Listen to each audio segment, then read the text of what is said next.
हजारों साल पहले की बात है। प्रतापनगर के राज्य पर राजा प्रताप सिंह का राज हुआ करता था। राजा प्रताप सिंह एक बहुत ही न्यायप्रिय और बुद्धिमान राजा थे। वे अपनी प्रजा के लिए बहुत ही भलाई के कार्य करते थे, जैसे रास्ते बनवाना, राहगीरों के लिए सराय बनवाना, पानी की व्यवस्था करना आदि। वे अपने दरबार में आने वाले किसी भी फरियादी को खाली हाथ नहीं जाने देते थे। वे हमेशा इस तरह के फैसले लेते जिससे कि उसकी प्रजा हमेशा खुशहाल रहे। उनके दरबार में कई विद्वान और अक्लमंद मंत्री थे।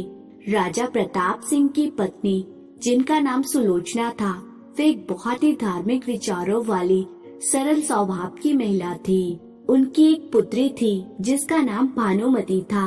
राजा रानी ने अपनी बेटी को बहुत ही लाड प्यार से पाल पोस कर बड़ा किया था।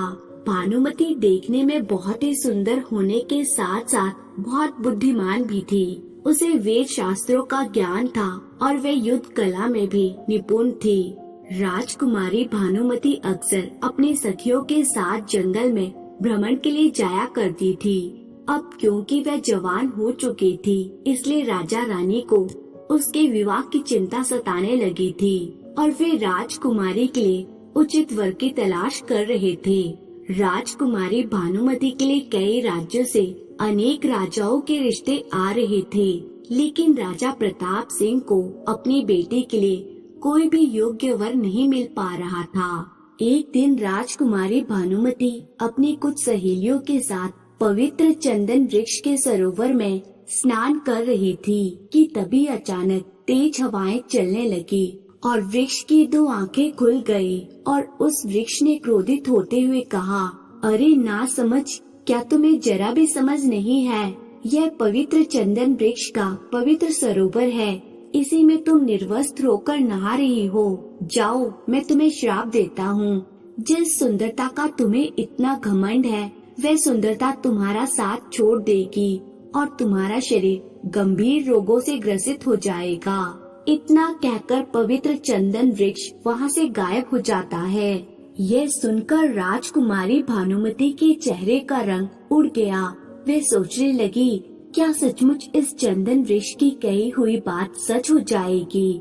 और वह इस तरह के विचार लिए हुए वापस महल में पहुँच गई। महल पहुंचकर उसने ये सारी घटना अपने माता पिता को कह सुनाई। राजकुमारी भानुमति को परेशान देखकर राजा ने कहा, बेटी, तुम्हें परेशान होने की कोई आवश्यकता नहीं है।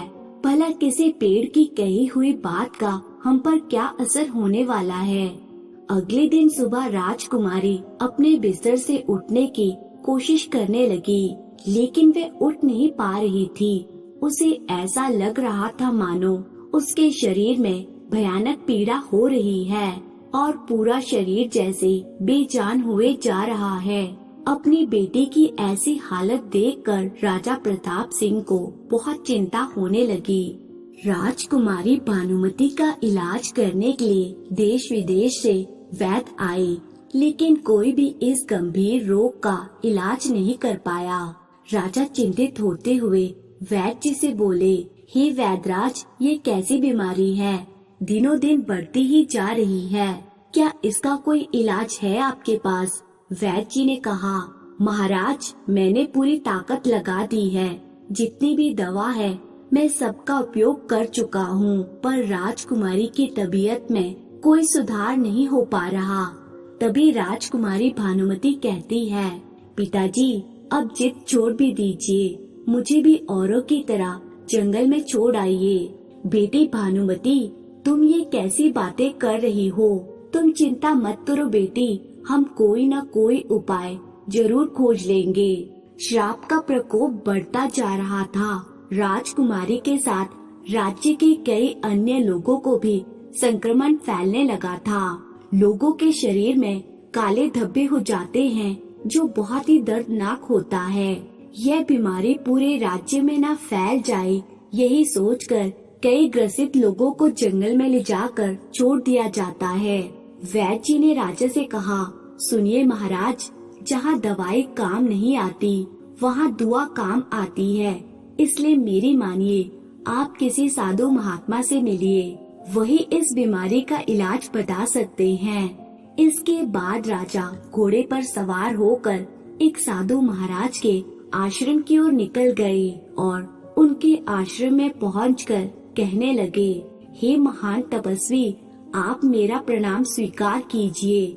मेरा नाम राजा प्रताप सिंह है। मैं आपके शरण में आया हूँ। कृपया करके मेरी सहायता कीजिए। साधु महाराज ने कहा, बताइए राजा प्रताप सिंह, कैसे आना हुआ? हे साधु महाराज, आप तो परम ज्ञानी हैं, आपसे भला क्या छुपा है? और फिर राजा ने साधु महाराज को सारी बात बताने के बाद पूछा, साधु महाराज, मुझे कोई ऐसा उपाय बताइए जिससे कि मेरी बेटी इस रोग से मुक्त हो सके। साधु ने कहा, राजन, हर समस्या का समाधान है, हर रोग का इलाज है। उसके बाद साधु ने अपनी आंखें बंद की और ध्यान लगाया। कुछ देर ध्यान लगाने के बाद साधु महाराज कहने लगे, सुनो राजन, जहाँ तक मेरी दृष्टि जा रही है, मैं देख रहा हूँ कि रहस्यों का जंगल है, गुफा की शक्ति खड़ी है।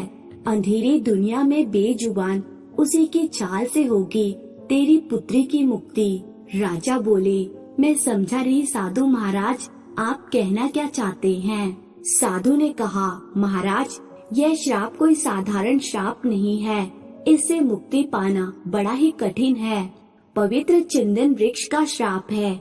जहाँ तक मेरी दृष्टि जा रही है, यहाँ से सैकड़ों मील दूर एक घने जंगल में वह वृक्ष चला गया है। उसी वृक्ष की छाल से ही इस श्राप से मुक्ति संभव है। राजा बोले, साधु महाराज, चाहे कुछ भी हो, मैं उस वृक्ष की छाल को लाकर ही रहूंगा। साधु ने कहा, नहीं महाराज, उसे कोई भी व्यक्ति नहीं ला सकता, कोई खास व्यक्ति ही ला सकता है। वो पवित्र चंदन वृक्ष है, सबकी नजर में नहीं दिखेगा।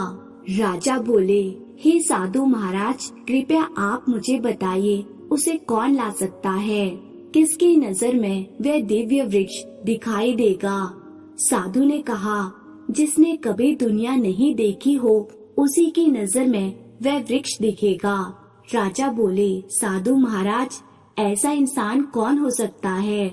साधु ने कहा, जिसने इस दुनिया में रहकर भी इस दुनिया को नहीं देखा हो। ये रास्ता इतना आसान नहीं है महाराज। सबसे पहले तो आपको स्वयं ही उस खास इंसान को ढूंढना होगा। उसके बाद उस इंसान के जरिए उस पवित्र चंदन वृक्ष की छाल को लाया जा सकता है। राजा ने कहा, तो फिर ठीक है साधु महाराज, मैं आज ही उस खास व्यक्ति की तलाश शुरू कर देता हूँ। एक बात और ध्यान से सुनिए राजन, आपको अपना सारा राजपाट त्याग करके उस व्यक्ति की तलाश करनी होगी, तभी आप उस व्यक्ति तक पहुंच पाएंगे। यह भी एक नियम है, इस नियम का भी आपको पालन करना होगा। राजा साधु महाराज से मिलने के बाद अपने राजमहल आ जाते हैं। राजा प्रताप सिंह चिंतित रहते हैं। तभी महारानी वहाँ आती है और राजा से पूछने लगती है, क्या हुआ महाराज? साधु महाराज ने क्या कहा राजकुमारी के बारे में? राजा कहते हैं, महारानी, आप चिंता ना करें, उन्होंने इस रोग से बचने का उपाय बताया है। उपाय है तो कठिन, लेकिन आप भगवान पर भरोसा रखिए। रानी, ऊपर वाले ने चाहा तो सब कुछ ठीक हो जाएगा। और फिर राजा अपना वेश बदलकर अपने राज्य में ऐसे इंसान की खोज में निकल पड़ता है जिसने कभी दुनिया नहीं देखी हो। इधर उसी राज्य के एक गांव में 3 भाई रहते थे। 2 भाई तो बिल्कुल स्वस्थ थे और सबसे छोटा भाई बंसी जन्म से ही अंधा था। दोनों बड़े भाई अक्सर छोटे भाई बंसी को ताना मारा करते थे, अरे तू कब तक हमारी जिंदगी पर बोझ बनकर बैठा रहेगा? कोई काम काज तो करता नहीं है, बस आराम की रोटी खाता रहता है। बंसी कहता है, अरे भैया, आप ये कैसी बातें कर रहे हैं? मैं जन्म से अंधा हूँ, मैं भला क्या काम कर सकता हूँ? फिर भी मैं इन गन्नों को छांट रहा हूँ ना। बड़े भाइयों ने कहा, हाँ, बस यही एक बहाना रोज बनाता है तू कि मैं अंधा हूँ, मैं तो कुछ कर नहीं सकता। बंसी बोला, अरे भैया, आप दोनों ने तो पहले ही मेरे हिस्से की सारी जमीन ले ली है। अब आप मुझसे क्या चाहते हो? मैंने तो कभी आपसे कुछ नहीं मांगा। भाइयों ने कहा, अरे देखो तो कैसी जुबान चलाता है, हाथ पैर तो चलते नहीं, आंखों से तो दिखता नहीं, लेकिन जुबान बहुत तेज चलती है इसकी। जब भी तुझे देखते हैं कोई न कोई समस्या आ ही जाती है। तो अभी के अभी हमारे घर से बाहर निकल जा। अगर तू हमारे घर में रहेगा तो ऐसे ही हमारे साथ अनहोनी होती रहेगी। मनहूस कहीं का, जा निकल जा हमारे घर से। और फिर बंसी को उसके दोनों बड़े भाइयों ने धक्के मारकर घर से बाहर निकाल दिया। बंसी अपने गन्नों को लेकर गांव-गांव बेचना शुरू कर देता है। दूसरी तरफ राजा प्रताप सिंह दुखी होकर सोचते हैं, हे भगवान, मैं पूरे राज्य घूमकर देख चुका हूँ, पर मुझे ऐसा कोई भी व्यक्ति दिखाई नहीं दिया जिसने अपनी आँखों से इस दुनिया को ना देखा हो। अब मैं क्या करूँ? हे भगवान, मुझे कोई रास्ता दिखाओ। राजा उदास होकर महल की ओर लौट ही रहे थे कि तभी रास्ते में उन्होंने देखा कि एक अंधा लड़का सिर पर गन्ने के गट्ठर लिए हुए जा रहा था। राजा कुछ देर तक उसे देखता रहा। जल्दी राजा को समझ आ गया कि वह व्यक्ति अंधा है। राजा ने तुरंत बंसी को आवाज लगाई और पूछा, अरे नौजवान, तुम कहाँ जा रहे हो? जरा ठहरो तो। बंसी बोला, मैं और कहाँ जाऊँगा महाशय, बस ये गन्ने बेच रहा हूँ। इन्हें बेचकर कुछ पैसे मिल जाएंगे, मेरा गुजारा हो जाएगा। राजा बोला, क्या ये कैसे संभव है? बिना देखे तुम कैसे हिसाब कर लेते हो? वैसे तुम्हारा नाम क्या है? मेरा नाम बंसी है। मैं जन्म से ही अंधा हूँ, पर मेरा मन ही मेरा दर्पण है। हिसाब मेरा सच्चा है, जो दे तो ठीक, ना दे तो भी ठीक। मैंने कभी दुनिया नहीं देखी, परंतु पेट के लिए कुछ न कुछ तो करना ही पड़ेगा, वरना यहाँ तो अपने ही अपनों को दुख देते हैं, धोखा देते हैं। उसकी बात सुनकर राजा प्रसन्न हुआ और सोचने लगा, अरे वाह, मुझे तो आज वो इंसान मिल ही गया जिसने कभी दुनिया नहीं देखी है। बंसी बोला, बताइए महाशय, क्या आपको भी करना चाहिए? अरे वाह बंसी, तुम तो बड़े कमाल के आदमी हो। अच्छा चलो, मेरे पास कुछ सिक्के हैं, इनके बदले तुम मुझे कुछ गन्ने ही दे दो। राजा ने बंसी को कुछ सिक्के दिए।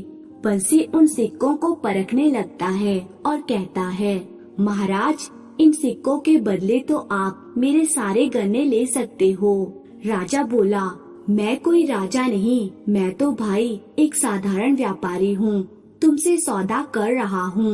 बंसी बोला, नहीं महाराज, मैंने कहा ना, मैं अंधा जरूर हूँ, पर मैं दुनिया को अपने मन से देखता हूँ, दिल दिमाग से देखता हूँ, परखता हूँ। हाँ भाई हाँ, सच में तुम तो बड़े ही होशियार हो, चतुर हो। अच्छा बताओ, ये सब तुमने कैसे पता लगाया कि मैं कोई राजा हूँ? देखिए महाराज, ये जो आपने मुझे सिक्के दिए हैं, पहली बात तो इसमें जो चिन्ह अंकित हैं, ये तो राजघराने के हैं। इनके स्पर्श से ही पता चलता है।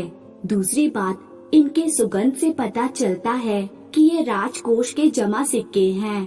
तीसरी बात, इन सिक्कों के वजन और खनक से यह पता चलता है कि यह कोई साधारण धातु से बने नहीं हैं, यह तो सोने के सिक्के हैं। चौथी बात, इस राज्य में घोड़े से चलने का अधिकार सिर्फ राजघराने के लोगों के पास ही है।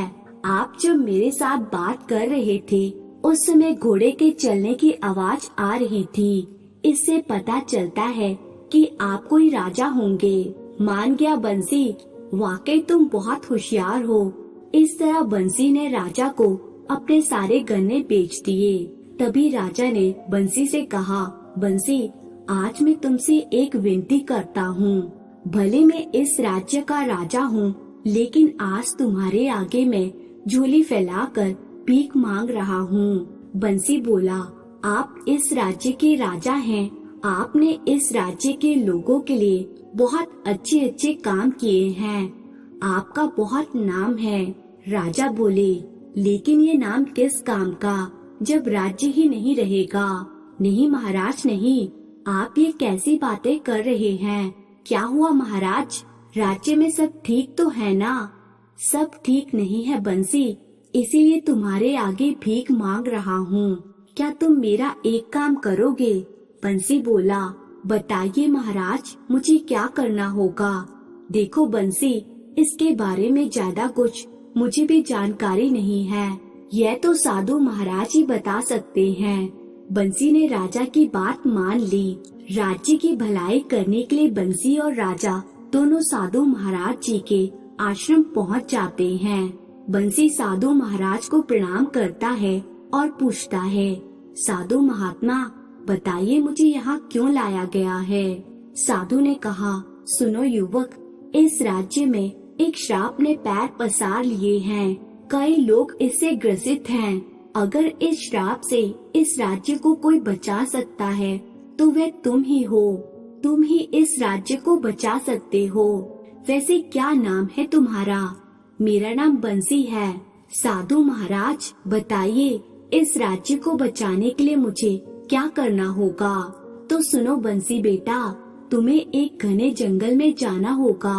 वह एक रहस्यमय जंगल है। वहाँ एक गुफा है। गुफा की रक्षा एक खतरनाक मायावी जीव करता है। उसी गुफा के अंदर मिलेगा पवित्र चंदन वृक्ष। तुम्हें उसी पवित्र चंदन वृक्ष की छाल को लाना होगा। उसी से इस श्राप का इलाज किया जा सकता है। राजकुमारी और राज्य के लोगों को श्राप से मुक्त किया जा सकता है। बंसी बोला, ठीक है साधु महाराज, मैं उस पवित्र चंदन वृक्ष की छाल को लाने के लिए तैयार हूँ। लेकिन साधु महाराज, मैं तो एक अंधा व्यक्ति हूँ, तो मैं उस जंगल तक कैसे पहुँच पाऊंगा। उस खतरनाक जीव से मैं कैसे लड़ूंगा। राजा ने कहा, वहाँ तक पहुँचने की चिंता करने की जरूरत नहीं है बंसी। यह मेरा घोड़ा बहुत ही समझदार है, चालाक है। चालक के मन को ही समझकर उसे उसकी मंजिल तक पहुंचा देता है। इसलिए तुम इस घोड़े पर सवार हो जाओ, ये तुम्हें वहाँ तक ले जाएगा। साधु ने कहा, एक बात का ध्यान रखना बंसी, कि जब तुम्हारा सामना उस गुफा के रक्षक खतरनाक जीव से होगा, तब तुम्हें ये मंत्र कहना होगा। और फिर साधु महाराज बंसी के कान में वो गुप्त मंत्र कहते हैं, जो गुफा में प्रवेश से पहले रक्षक जीव का सामना करने के लिए उपयोग किया जाएगा। अगले दिन शाही तरीके से बंसी को घोड़े पर बैठाकर विदा किया जाता है। घोड़ा बंसी को जंगल में पहुंचा देता है। बंसी जंगल में पहुंचकर सोचता है, अरे सच में साधु महाराज ने बिल्कुल सही कहा था। ये जंगल तो बहुत ही मायावी लगता है। अजीब अजीब आवाजें आ रही हैं। मुझे कैसे भी करके उस गुफा तक पहुंचना होगा। बंसी कुछ देर आगे बढ़ा ही था कि एक मायावी बेल ने बंसी और घोड़े को जकड़ लिया। अरे अरे, ये क्या नई मुसीबत है। ये किसने बांध दिया है हमें। कौन हो, क्या चाहते हो, हमें छोड़ दो। तभी एक आवाज आई, तुम इस जंगल में क्यों आए हो, क्या काम है तुम्हारा यहाँ। बंसी बोला, देखो आप जो भी हो, मैं आपको नहीं देख सकता, लेकिन मेरे मन को आप पढ़ सकते हो। हाँ, ये तो सही है, तुम तो नहीं देख सकते हो, फिर भी तुम इस जंगल में आए हो, मतलब कोई बड़ा उद्देश्य लेकर आए हो। पर यहाँ से आगे नहीं बढ़ पाओगे। मैं इस जंगल का रक्षक हूँ। हे मायावी जंगल के मायावी रक्षक, मुझे आगे जाने की आज्ञा दीजिए। इससे आगे तुम तभी बढ़ पाओगे जब तुम मेरी एक पहेली का जवाब दोगे। पहेली सुनो। करती नहीं यात्रा 2 गज, फिर भी दिन भर चलती है, रसवंती है, नाजुक है, लेकिन गुफा में हरदम रहती है। बताओ इसका उत्तर क्या है। बंसी बोला, इसका जवाब जीभ है, जो हमेशा मुंह के अंदर रहकर हमेशा चलती रहती है। मायावी रक्षक ने कहा, सही कहा तुमने। अच्छा बताओ, तुम्हें इस जंगल से क्या चाहिए। बंसी बोला, मैं एक दिव्य चंदन वृक्ष की तलाश में आया हूँ। ठीक है, वे तुम्हें एक पुरानी गुफा में मिलेगा, लेकिन वहाँ तक पहुँचना इतना आसान नहीं है। तुम्हें चंदन की सुगंध आ रही होगी ना? वह उस दिव्य चंदन वृक्ष की ही सुगंध है। तुम उसी सुगंध से उस गुफा तक पहुँच सकते हो। ठीक है मायावी रक्षक, तुम्हारा बहुत बहुत धन्यवाद। इस तरह बंसी मायावी रक्षक के सवाल का जवाब देकर आगे उस ओर बढ़ता है जहाँ से चंदन की खुशबू आ रही थी। उसी दिशा में बंसी और उसका घोड़ा आगे बढ़ते चले गए। कुछ देर के सफर के बाद दोनों आखिर उस गुफा तक पहुँच जाते हैं और घोड़ा वहीं रुक जाता है। अरे, ये घोड़ा रुक क्यों गया? हाँ, लगता है हम उस गुफा तक पहुँच गए हैं और मुझे खुशबू के साथ साथ किसी जानवर की गंध भी आ रही है। लगता है यहाँ आसपास कोई बड़ा खतरनाक जीव होगा। याद आया, साधु महाराज ने कहा था कि कोई जीव उस गुफा की रक्षा करता है। हाँ, ये वही जीव होगा, पर ये कौन सा जीव हो सकता है? इसके गुर्राने से तो लगता है ये कोई भालू होगा। हाँ, ये भालू ही है। अब मैं क्या करूं? अरे हाँ, याद आया, साधु महाराज ने इसका गुप्त मंत्र भी बताया है और मुझे वो मंत्र बोलना होगा। बंसी ने तुरंत मंत्र बोलना शुरू किया। बिन बुलाए आया हूँ, हे मायावी शक्ति, गलती को क्षमा करो, सुन ले मेरी विनती। गुफा के मध्य विराजित सुगंधित चंदन उसे लेने आया हूँ। नाम है मेरा बंसी, अंदर जाने दे मुझे, हे मायावी शक्ति। उसी की छाल से ही होगी जनमानस की मुक्ति। बंसी की इतना कहने पर मायावी भालू गुफा के दरवाजे से गायब हो जाता है। उसके बाद राजा का चतुर घोड़ा बंसी को गुफा के अंदर ले गया। गुफा में पहुंचकर बंसी कहता है, सच में यह गुफा तो बहुत मायावी लगती है। उस वृक्ष की सुगंध पूरी गुफा में फैली हुई है। मुझे कैसे भी करके उस चंदन वृक्ष के पास तक जाना होगा। अरे भाई घोड़े, मुझे उस चंदन वृक्ष के पास तक ले चलो जहाँ से यह सुगंध आ रही है। फिर घोड़ा उस चंदन के वृक्ष तक बंसी को पहुँचा देता है। लगता है हम उस वृक्ष के नीचे आ गए हैं। कहाँ है वह पवित्र चंदन वृक्ष? घोड़ा थोड़ा और आगे चलता है और ठीक चंदन के वृक्ष के नीचे पहुँच जाता है। बंसी उस पवित्र चंदन वृक्ष को छूकर समझ जाता है, यह तो वही चंदन का वृक्ष है। इसे स्पर्श करने से ही पता चलता है कि यह अत्यंत दुर्लभ है। सच में इतनी मेहनत के बाद आखिरकार मुझे मंजिल मिल ही गई। बंसी ने जैसे ही वृक्ष को स्पर्श किया, वृक्ष की आँख खुल जाती है और वो कहता है, अरे कौन हो तुम? क्या तुम्हें अपनी जान की परवाह नहीं है? बंसी बोला, क्या तुम मुझसे बात कर सकते हो? वृक्ष ने कहा, तुम जिसे खोजने आए हो मैं ही हूँ, पवित्र चंदन वृक्ष। बंसी बोला, हे चंदन वृक्ष प्रणाम। पवित्र चंदन वृक्ष, मेरा नाम बंसी है। आपके श्राप से राजा प्रताप सिंह का राज्य गंभीर बीमारी से ग्रस्त है। मैं राजकुमारी और उनके राज्य की रक्षा करने के उद्देश्य से ही आपकी छाल लेने आया हूँ। वृक्ष ने कहा, सुनो बंसी, तुम निस्वार्थ भाव से अपने राज्य के लोगों की रक्षा के लिए यहाँ आए हो, इसलिए मैं तुम्हें निराश नहीं करूँगा। जाओ बंसी, आज के बाद तुम भी इस दुनिया को देख सकोगे। तुम्हारी आँखों की रोशनी वापस आ जाएगी। पवित्र चंदन के औषधि तत्व बंसी के अंदर प्रवेश करने लगे। बंसी की आँखों की रोशनी आ गई। बंसी अब देख सकता था। बंसी बहुत खुश होकर कहता है, हे भगवान, मैं आपका धन्यवाद कैसे करूं? बरसों से इच्छा थी कि मेरी आँखों की रोशनी आ जाए। बरसों से यही शिकायत थी कि तूने मुझे अंधा क्यों बनाया। लेकिन मुझे अंधा बनाने के पीछे का उद्देश्य कुछ और ही था। मैं आज समझ पाया हूँ। दूसरों की भलाई करते करते मेरा भी भला हो गया। किसी ने सही ही कहा है, कर भला तो हो भला। हे पवित्र चंदन वृक्ष, मुझे दिव्य गुण वाली अपनी छाल दीजिए, जिससे कि मैं अपने राज्य के लोगों के प्राणों की रक्षा कर सकूं। वृक्ष ने अपनी जादुई छाल देते हुए कहा, बंसी, ये लो मेरे वृक्ष की जादुई छाल। इससे राजकुमारी श्राप मुक्त हो जाएगी और अन्य लोग भी स्वस्थ हो जाएंगे। बंसी कहता है, आपका बहुत बहुत धन्यवाद चंदन वृक्ष जी।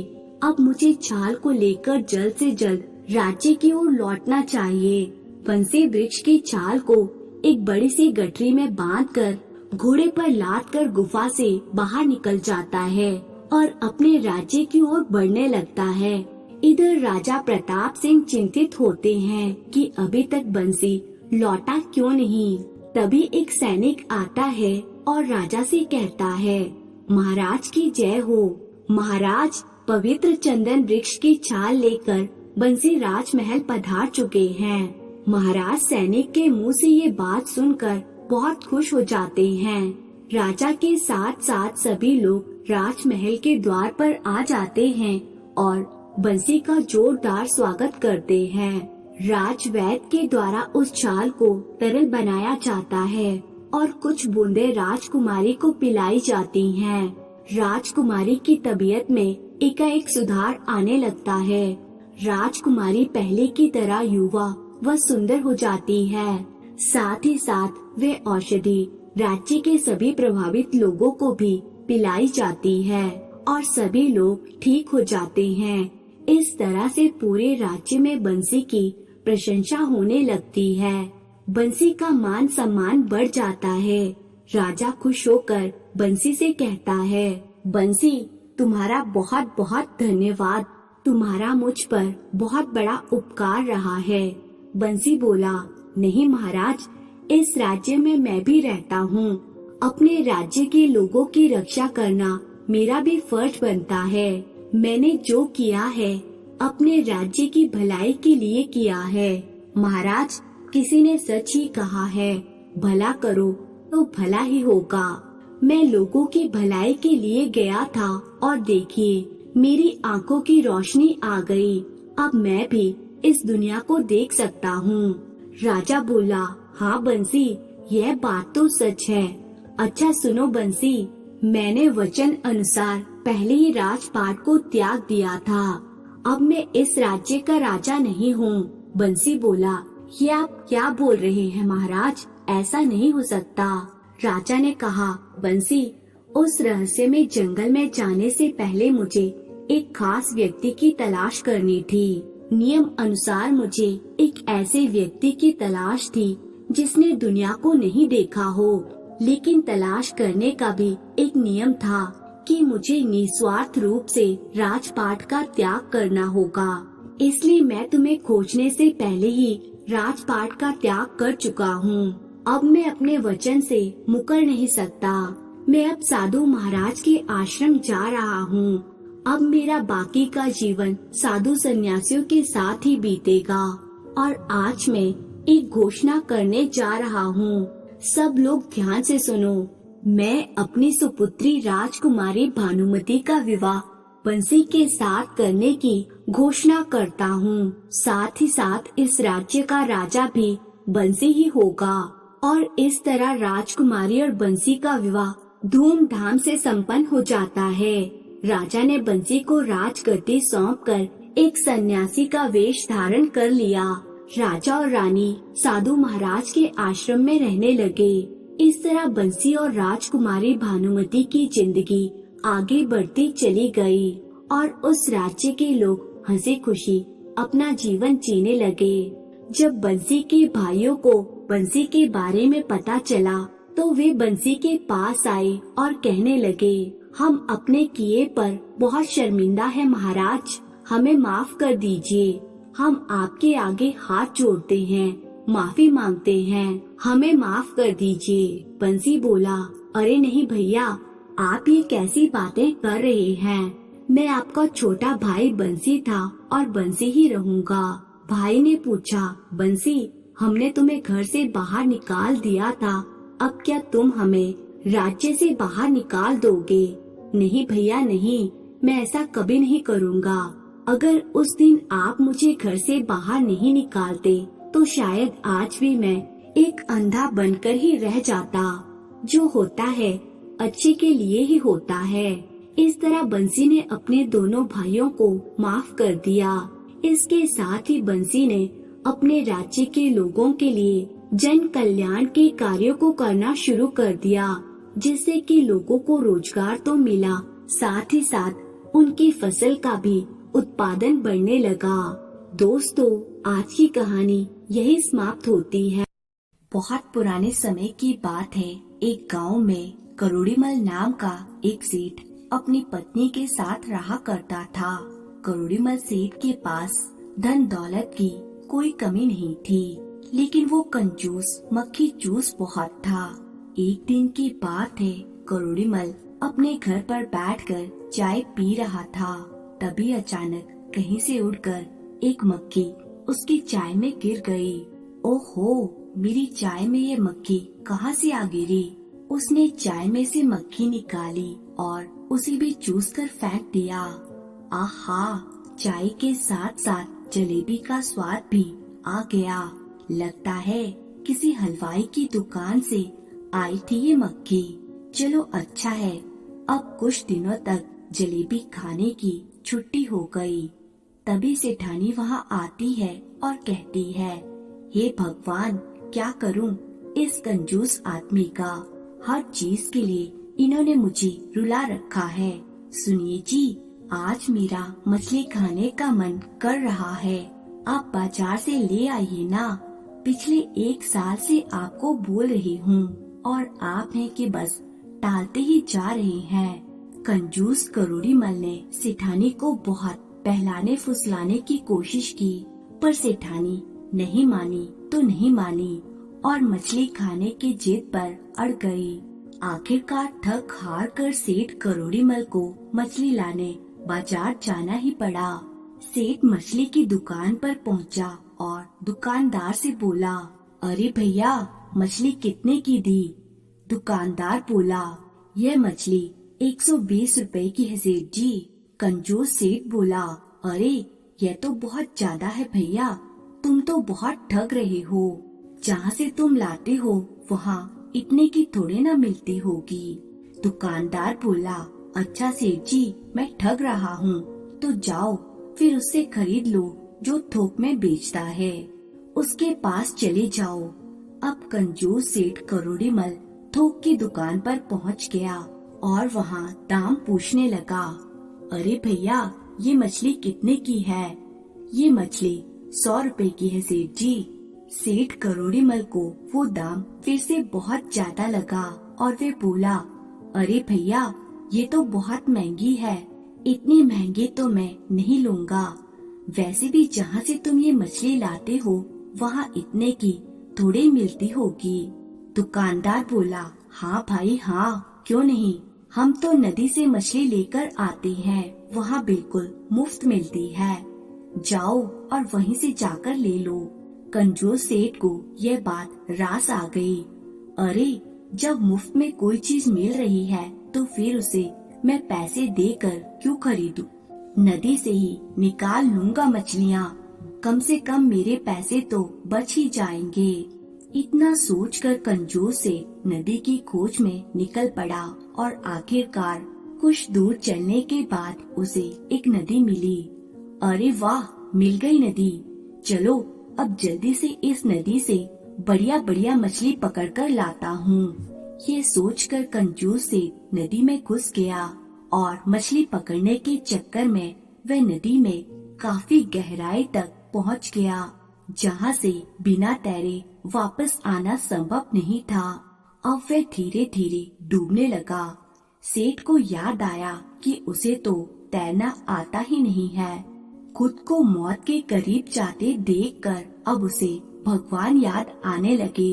उसने मन में मन्नत मांगनी शुरू कर दी, हे भगवान, मेरी जान बचा लो, भाड़ में गई ये मछलियाँ। अगर मैं इस नदी से बाहर निकल जाऊं तो मैं पूरे 101 ब्राह्मणों को भोजन करवाऊंगा, मुझे बचा लो प्रभु जी। मन्नत मांगने से उसके मन में एक आत्मविश्वास आ गया और वह धीरे धीरे आंखें बंद करके हाथ पैर मारता हुआ उस जगह से थोड़ा ऊपर तक आ गया। आंखें खोलकर उसने देखा तो उसे थोड़ी खुशी हुई, पर वह पछताने भी लगा। अरे, मैंने बिना मतलब के ही 101 ब्राह्मणों के लिए कह दिया। आधी दूरी तो मैं आ ही गया हूँ, थोड़ा कम कर लेता हूँ। तब उसने भगवान से फिर से मन में मन्नत मांगी। हे भगवान, पिछली वाली मन्नत में मैं थोड़ा जोश जोश में भूल गया था। 101 थोड़ा ज्यादा है। अगर मैं अब नदी से बाहर निकल जाऊं तो मैं 51 ब्राह्मणों को भोजन अवश्य करवाऊंगा।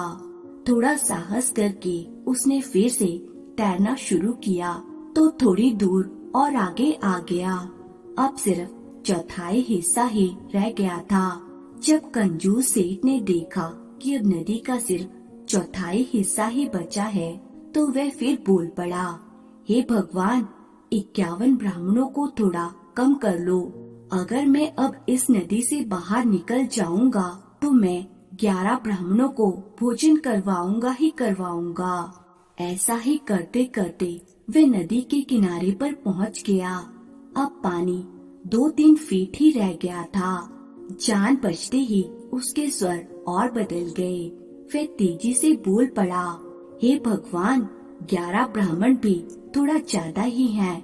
मैं 11 ना सही पर एक ब्राह्मण को तो भोजन करा ही दूंगा, जरूर करवाऊंगा। ऐसा करते करते करोड़ीमल सेठ आखिरकार नदी से बाहर आ गया। बाहर निकलने के बाद सेठ ने सोचा, अब कह तो दिया है कि ब्राह्मण को भोजन करवाऊंगा, पर भोजन करवाऊं कैसे? कहने को तो सेठ करोड़ीमल ने कह दिया कि एक ब्राह्मण को भोजन करा दूंगा, पर अपनी कंजूसी और पैसे बचाने के चक्कर में सेठ ऐसे ब्राह्मण की खोज में चल दिया जो बहुत कम खाना खाता हो। कई जगह ढूंढने के बाद भी करोड़ीमल सेठ को बहुत कम खाने वाला ब्राह्मण कहीं नहीं मिला। वह ढूंढता रहा और कई लोगों से पूछने बताने के बाद आखिरकार करोड़ीमल सेठ को एक ब्राह्मण मिल ही गया। सेठ उस ब्राह्मण के घर पहुंचा और कहने लगा, पंडित जी, मेरा नाम करोड़ीमल सेठ है। मैं पास के ही गांव में रहता हूँ। दरअसल मुझे एक ब्राह्मण को भोजन करवाना है, इसलिए आपके पास आया हूँ। ब्राह्मण ने कहा, ठीक है सेठ जी, मैं आ जाऊंगा आपके घर।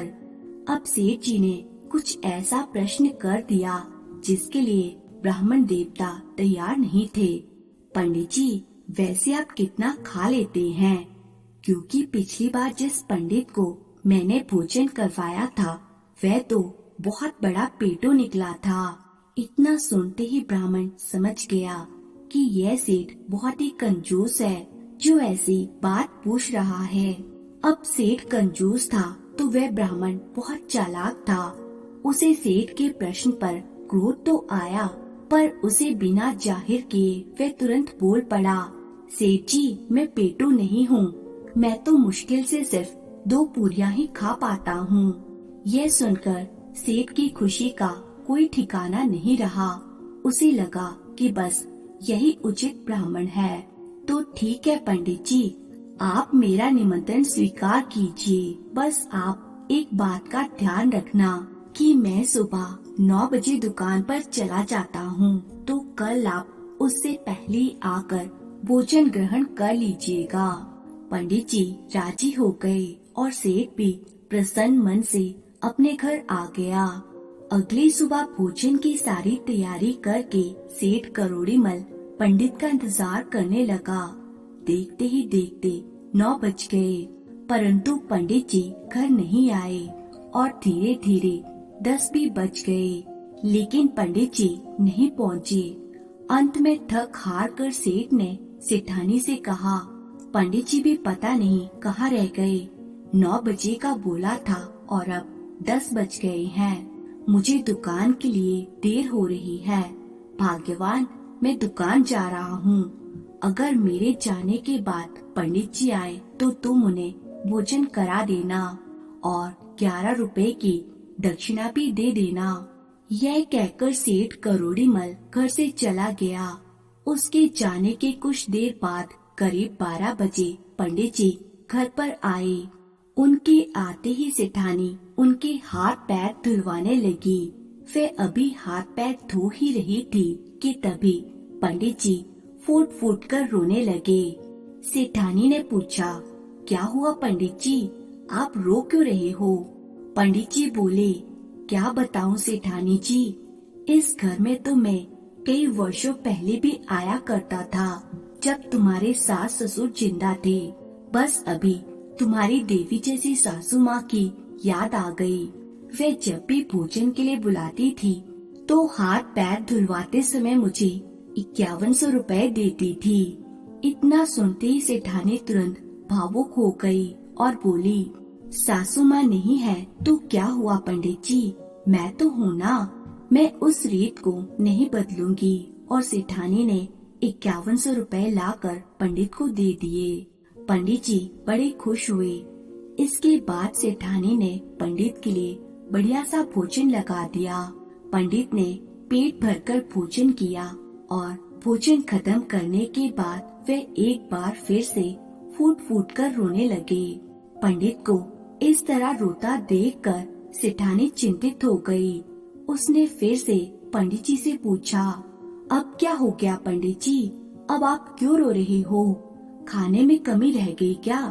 पंडित जी बोले, नहीं ऐसी कोई बात नहीं है सेठानी जी, बस मुझे फिर से आपकी लक्ष्मी स्वरूप सासू माँ की याद आ गई।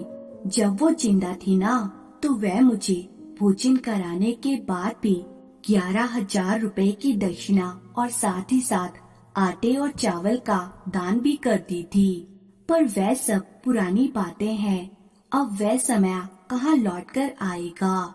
चलिए ठीक है सेठानी जी, अब मैं विदा लेता हूँ। सेठानी ने तुरंत कहा, रुकिए पंडित जी, आप चिंता मत कीजिए, जैसा पहले से होता आया है आगे भी वैसा ही होता रहेगा।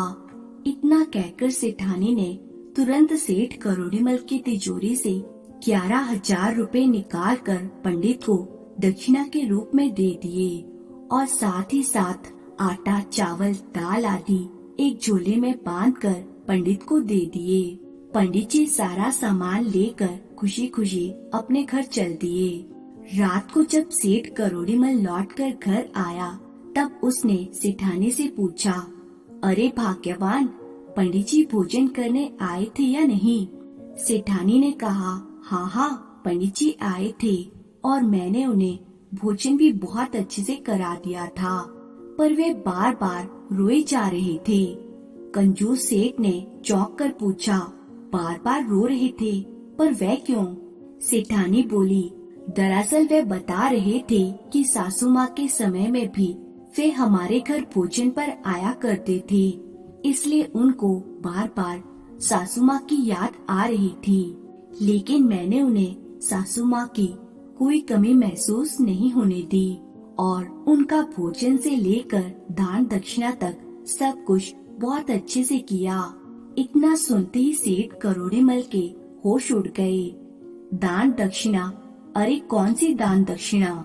जब सेठानी ने पूरी राम कहानी बताई तो गुस्से से करोड़ीमल का खून खौलने लगा।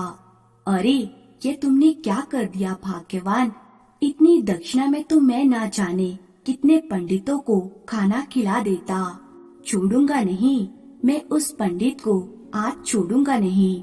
वे मुझे चूना लगाकर चला गया। सेठ ने तुरंत अपनी लाठी उठाई और पंडित के घर की तरफ चल दिया। उधर पंडित जी भी पूरी तरह तैयार होशियार बैठे हुए थे। उन्हें मालूम था कि जब कंजूस सेठ को सारी बात पता चलेगी तो वह बहुत हंगामा करेगा, इसलिए पंडित ने पंडिताइन के साथ मिलकर पहले ही सारी तैयारी कर रखी थी। अरे भाग्यवान, वो कंजूस सेठ यहाँ कभी भी आ सकता है। तुम्हें अच्छे से याद है ना कि क्या करना है, कोई गलती मत करना। पंडिताइन बोली, हाँ जी मुझे अच्छे से याद है, आप चिंता मत कीजिए, मैं भी आप ही की पत्नी हूँ, आप बस देखते जाइएगा। और फिर कुछ ही देर में सेठ करोड़ीमल तिल मिलाता हुआ पंडित के घर पर पहुँच जाता है और आवाज देने लगता है, पंडित, अरे ओ पंडित, बाहर निकल। सेठ की आवाज सुनते ही पंडिताइन तुरंत पंडित को एक सफेद कफन ओढ़ा देती है। वहीं काफी देर तक जब पंडित बाहर नहीं आता तो सेठ गुस्से में घर के अंदर चला आता है। पंडित धीरे से पंडिताइन से बोला, चालू हो जाओ भाग्यवान, सेठ जी आ गए हैं। और पंडिताइन जोर जोर से रोने लगती है। हे भगवान, पंडित जी हम सबको छोड़कर चले गए, अब हमारा क्या होगा, हमें भी साथ क्यों नहीं ले गए। सेठ ये सब देखकर चौंक गया और कहने लगा, अरे इनको क्या हो गया। पंडिताइन रोते हुए बोली, पता नहीं, सवेरे अच्छे भले घर में बैठे थे, कहकर गए थे किसी दानवीर सेठ के घर भोजन के लिए जा रहा हूँ। पता नहीं वहाँ इन्हें कौन सा जहर खिला दिया। वहाँ से जो लौटे हैं उसके बाद दस्त उल्टी और हमारे पंडित जी हमको छोड़कर चले गए। अब मैं कहाँ से इनके क्रियाकर्म के लिए पैसे लाऊंगी। हे भगवान, इतना सब कुछ देखकर सेठ करोड़ीमल बहुत घबरा गया। हे भगवान, यह पंडित तो मेरे ही घर से खाना खाकर लौटा था, कहीं यह बात गांव में फैल गई कि मेरे खिलाए खाने से इसकी मौत हो गई तो मुझे तो जेल हो जाएगी। ये कहाँ फंस गया मैं। सेठ ने डर के मारे तुरंत अपनी जेब से 25,000 रुपए निकाले और पंडिताइन को देते हुए कहा, ये लीजिए, ये कुछ रुपए हैं, आप इनसे पंडित जी का अंतिम संस्कार जल्दी से करा दीजिए। और हाँ, इसके अलावा बाकी का जो भी जरूरत का सामान होगा वे मैं घर पहुंचकर भिजवा दूंगा। आप बिल्कुल भी परेशान मत होइए। इतना कहकर सेठ करोड़ीमल फौरन अपने घर की तरफ पतली गली पकड़कर निकल लेता है और घर पहुंचते ही डर के मारे वे दाह संस्कार के सामान के साथ साथ 2 महीने का राशन भी पंडिताइन के घर भिजवा देता है। इस बात को 2 महीने बीत जाते हैं। अब सेठ जी का दिया हुआ सारा राशन पानी खत्म हो गया। तब पंडित जी ने फिर से कोई तिगड़म लगाने की सोची और एक सुबह 9 बजे के बाद जब सेठ करोड़ीमल अपनी दुकान के लिए निकल गया तब पंडित जी अपने घर से सेठानी से मिलने सेठ के घर की तरफ चल दिया। 2 महीनों से पंडित जी ने अपनी दाढ़ी मूछ भी नहीं बनाई थी, सो लंबी लंबी दाढ़ी लेकर पंडित जी सेठानी के घर पहुंच गए। अब पंडित जी जितने चालाक थे, सेठानी उतनी ही मूर्ख थी। पंडित जी को देखते ही सेठानी ने उनसे पूछा, अरे पंडित जी, आप यहाँ, आप तो मर गए थे ना। पंडित जी बोले, हाँ सेठानी जी, मैं मर गया था और अभी मैं सीधा स्वर्ग से ही यहाँ पर आ रहा हूँ। क्या है कि वहाँ हजामत करने वाला कोई नहीं है ना, तो यहाँ मैं अपनी दाढ़ी बनवाने आया हूँ। पंडित जी बहुत ही चालाक थे। उन्हें आसपास के लोगों से पता चला था कि सेठ जी की एक गुंजा नाम की बेटी थी जिसका कई साल पहले स्वर्गवास हो गया था। पंडित ने सेठानी से कहा, सेठानी जी, मुझे स्वर्ग में आपकी बेटी गुंजा मिली थी। जब उसे पता चला कि मैं यहाँ आता जाता रहता हूँ तो वह मुझसे कहने लगी कि पंडित जी, आप मेरे घर पर भी चले जाना, मेरे माता पिता का हाल चाल ले आना और उन्हें मेरा समाचार भी दे देना। तभी मैं आप लोगों को गुंजा का समाचार देने आया हूँ। वैसे सेठ जी कहाँ है, कहीं दिखाई नहीं दे रहे। ये सब सुनकर सेठानी बहुत भावुक हो गई और पूछने लगी, क्या सच में, कैसी है मेरी बेटी गुंजा। पंडित जी बोले, क्या बताऊं सेठानी जी, गुंजा तो बहुत कमजोर हो गई है। वहाँ कोई बढ़िया इंतजाम नहीं है ना, फल फूल मेवा मिश्री कुछ नहीं मिलता वहाँ। अब मुझको ही देख लो, मेरी दाढ़ी कितनी बड़ी हो गई है। वहाँ हजामत बनाने वाला कोई नायक तक नहीं है। तभी तो मैंने सोचा कि यहाँ आकर अपनी दाढ़ी भी बनवा लूंगा और आपकी बेटी गुंजा की खोज खबर भी आपको दे दूंगा। चलो अब मेरा समय हो रहा है, मैं थोड़ी देर में वापस जाने वाला हूँ, तो आपको जो कुछ भी गुंजा को देना हो वे मुझको दे देना, मैं जाकर उसको दे दूंगा। वे बहुत खुश होगी। अब सेठानी ने गुंजा के लिए बढ़िया बढ़िया व्यंजन और बोरी भरकर राशन सामग्री पंडित को दे दी और पंडित जी वे सारा सामान लेकर अपने घर चले आए। शाम को जब सेठ करोड़ीमल लौटकर घर आया तो सेठानी ने उसे कुछ नहीं बताया। इसी तरह सेठानी का दिया हुआ राशन पंडित ने 2 महीने चला लिया और उसके बाद उन्होंने फिर से नई तिगड़म लगाई और दोबारा सेठ करोड़ीमल के घर पहुंच गए। पंडित को देखकर सेठानी खुश हो गई और पूछने लगी, अरे पंडित जी, आप क्या हालचाल हैं आपके, और मेरी बेटी गुंजा कैसी है? पंडित जी बोले, हाल चाल तो बहुत बढ़िया है। अब तो गुंजा एकदम तंदुरुस्त हो गई है। आपका दिया हुआ सामान देखकर वे बहुत खुश हो गई थी और खूब खा पी रही है। उसने आपका और सेठ जी का हाल चाल पूछा है। और हाँ, एक खुशी की बात तो मैं आपको बताना ही भूल गया। जानती हो, आप नानी बन गई हो और सेठ जी नाना। गुंजा को लड़का हुआ है। ये खबर सुनते ही सेठानी की खुशी का कोई ठिकाना नहीं रहा। पंडित जी ने फिर कहा, अच्छा सुनो, गुंजा ने कहा है कि अम्मा को कह देना कि नाती के लिए कुछ कपड़े और शगुन का सामान भिजवा दें।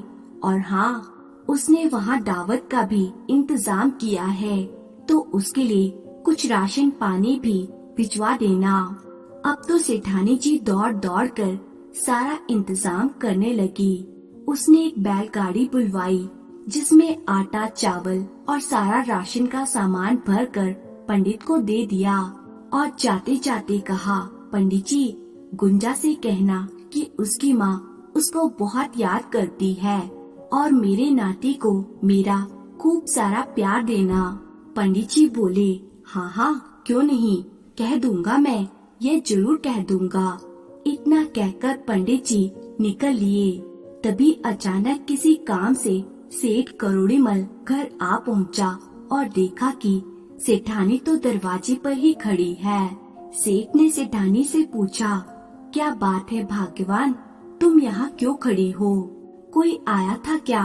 सेठानी बोल पड़ी, हाँ, स्वर्ग से पंडित जी आए थे।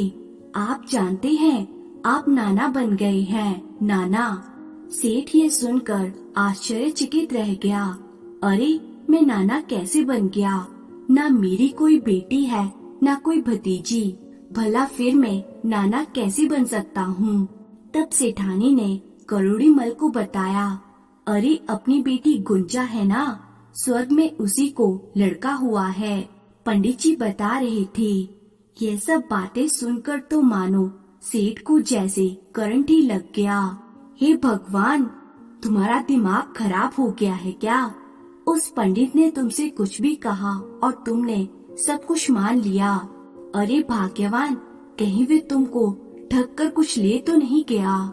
सेठानी बोली, नहीं नहीं, मैंने उन्हें कुछ खास तो नहीं दिया, बस गुंजा के बेटे के लिए सोने की चेन, कपड़े, एक टोकरी फल, आटा, चावल, दाल, तेल और बस 2 महीने का राशन दिया है। अब तो सेठ करोड़ीमल के सर के ऊपर से चिड़िया उड़ने लगी। अपनी अकल की अंधी पत्नी और चालाक पंडित का गुस्सा लेकर वह पंडित के घर की तरफ चल दिया। जब करोड़ीमल पंडित जी के पास पहुंचा, तो उनसे हाथ जोड़कर माफी मांगने लगा। पंडित जी, मुझे माफ कर दीजिए, मैं आज के बाद कभी कम खाना खाने वाले ब्राह्मण को नहीं ढूंढूंगा और अपनी इस कंजूसी को त्याग दूंगा। मैं समझ गया हूँ कि आप मुझे उसी बात की सजा दे रहे हैं। पंडित जी बोले, ठीक है सेठ जी, मैं आपको माफ करता हूँ, लेकिन आज से आपको हर महीने मंदिर जाकर वहाँ बैठे गरीबों और साधुओं को भोजन करवाना होगा और साथ ही उन्हें 100 रुपए दक्षिणा में भी देने होंगे। सेठ हाथ जोड़कर बोला, मुझे स्वीकार है पंडित जी, मुझे माफ कर दीजिए, मैं हर महीने गरीबों और साधुओं को दावत भी खिलाऊंगा और साथ ही साथ 101 रुपए की दक्षिणा भी दूंगा। पंडित ने सेठ करोड़ीमल को माफ कर दिया और मुस्कुराते हुए बोला, जाओ अब आप चैन से रहो और खुशी से रहो, तुम्हारा कल्याण हो। दोस्तों, आज की कहानी यही समाप्त होती है।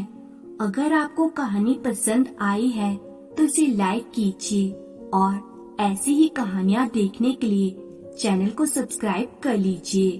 आपका बहुत बहुत धन्यवाद।